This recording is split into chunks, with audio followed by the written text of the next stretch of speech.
കേരള സർവകലാശാല registrar KS അനിൽകുമാറിന്റെ ശമ്പളം പിടിച്ചുവെച്ച് VC Mohanan Kunnummal കഴിഞ്ഞ മാസത്തെ ശമ്പളം ഇതുവരെ നൽകിയില്ല. മാസത്തിൽ 2 ശമ്പള പട്ടികയിലും അനിൽകുമാറിനെ ഉൾപ്പെടുത്തിയില്ല.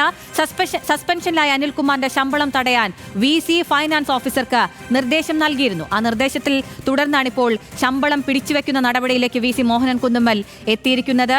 കടുത്ത നടപടികളിലേക്ക് കടക്കുകയാണ് VC മോഹനൻ കുന്നുമ്മൽ. കേരള സർവകലാശാല രജിസ്ട്രാറായിട്ടുള്ള KS അനിൽകുമാറിന്റെ ശമ്പളം പിടിച്ചുവെച്ചിരിക്കുകയാണ്.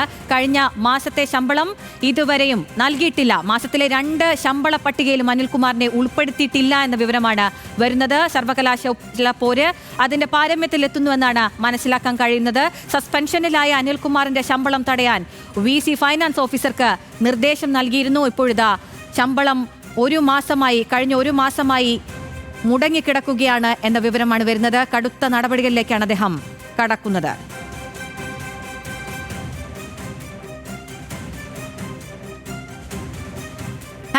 ഹാൻസ് ജോൺ ഉണ്ട് വിവരങ്ങളുമായി. ഹാൻസ്, കടുത്ത നടപടികളിലേക്ക് മോഹനൻ കുന്നുമ്മൽ കടക്കുകയാണ്. ഒരു മാസമായി ശമ്പളം ലഭിച്ചിട്ടില്ല.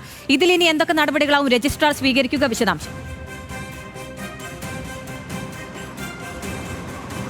അഖില, കഴിഞ്ഞ മാസം 2-ാം തീയതിയാണ് കേരള സർവകലാശാല സെനറ്റ് ഹാളിലെ ഭാരതാംബ വിവാദവുമായി ബന്ധപ്പെട്ട് രജിസ്ട്രാർ KS അനിൽകുമാറിനെ വൈസ് ചാൻസലർ സസ്പെൻഡ് ചെയ്യുന്നത്. പിന്നാലെ സിൻഡിക്കേറ്റ് യോഗം ചേർന്ന് ഈ സസ്പെൻഷൻ നടപടി റദ്ദാക്കിയെങ്കിലും അത് ഇതുവരെ അംഗീകരിക്കാൻ VC തയ്യാറായിട്ടില്ല. ഇതിന് പിന്നാലെ നിരവധി വിലക്ക് ഉത്തരവുകൾ VC പുറപ്പെടുവിച്ചിരുന്നു. സർവകലാശാല ആസ്ഥാനത്ത് രജിസ്ട്രാർ പ്രവേശിക്കരുത്, അദ്ദേഹം ഉപയോഗിക്കുന്ന ഔദ്യോഗിക വാഹനം തടയണം, അദ്ദേഹത്തിൻ്റെ ശമ്പളം തടയണമെന്നടക്കമുള്ള നിർദ്ദേശങ്ങളായിരുന്നു VC നൽകിയിരുന്നത്. പക്ഷേ അതിൽ ചില നിർദ്ദേശങ്ങൾ നടപ്പിലാക്കാൻ കഴിഞ്ഞില്ല. പക്ഷേ ശമ്പളം തടയുക എന്ന ഒരു ആവശ്യം അല്ലെങ്കിൽ ആ ഒരു നിർദ്ദേശം ഇപ്പോൾ വൈസ് ചാൻസലർ നടപ്പിലാക്കിയിരിക്കുകയാണ്.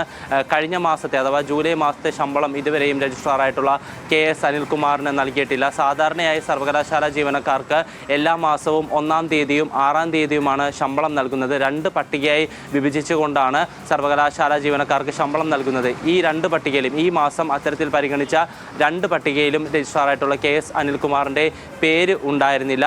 ഏതെങ്കിലും തരത്തിൽ രജിസ്ട്രാർക്ക് ശമ്പളം നൽകുകയാണെങ്കിൽ അതിൻ്റെ ഉത്തരവാദിത്വം ഫൈനാൻസ് ഓഫീസർക്ക് ആയിരിക്കുമെന്നും അത്തരത്തിലൊരു നടപടി ഉണ്ടായാൽ കർശനമായിട്ടുള്ള അച്ചടക്ക നടപടികൾ ഫൈനാൻസ് ഓഫീസർക്കെതിരെ സ്വീകരിക്കുമെന്നും VC മുന്നറിയിപ്പ് നൽകിയിരുന്നു. ഇതിൻ്റെ അടിസ്ഥാനത്തിലാണ് ഇപ്പോൾ ഫിനാൻസ് ഓഫീസർ രജിസ്ട്രാറായിട്ടുള്ള KS അനിൽകുമാറിൻ്റെ ശമ്പളം തടഞ്ഞു വച്ചിരിക്കുന്നത്. എന്തായാലും ഈ വിഷയത്തിൽ രജിസ്ട്രാർ സമർപ്പിച്ചിരിക്കുന്ന ഹർജി ഹൈക്കോടതിയുടെ പരിഗണനയിലാണ്. അതിൻ്റെ വാദം പൂർത്തിയായിട്ടുണ്ട്. വരുന്ന ചൊവ്വാഴ്ച ഈ ഹർജിയിൽ ഒരു ഉത്തരവ് ഉണ്ടാകുമെന്നാണ് പ്രതീക്ഷ. അതുകൊണ്ട് തന്നെ രജിസ്ട്രാറായിട്ടുള്ള KS അനിൽകുമാറിന് അനുകൂലമായൊരു ഉത്തരവ് ഹൈക്കോടതിയുടെ ഭാഗത്തുനിന്നുണ്ടായാൽ അന്ന് തന്നെ ഇദ്ദേഹത്തിൻ്റെ ശമ്പളം നൽകാനാണ് ഇടത് സിൻഡിക്കേറ്റ് അംഗങ്ങളുടെ തീരുമാനം. അഖില.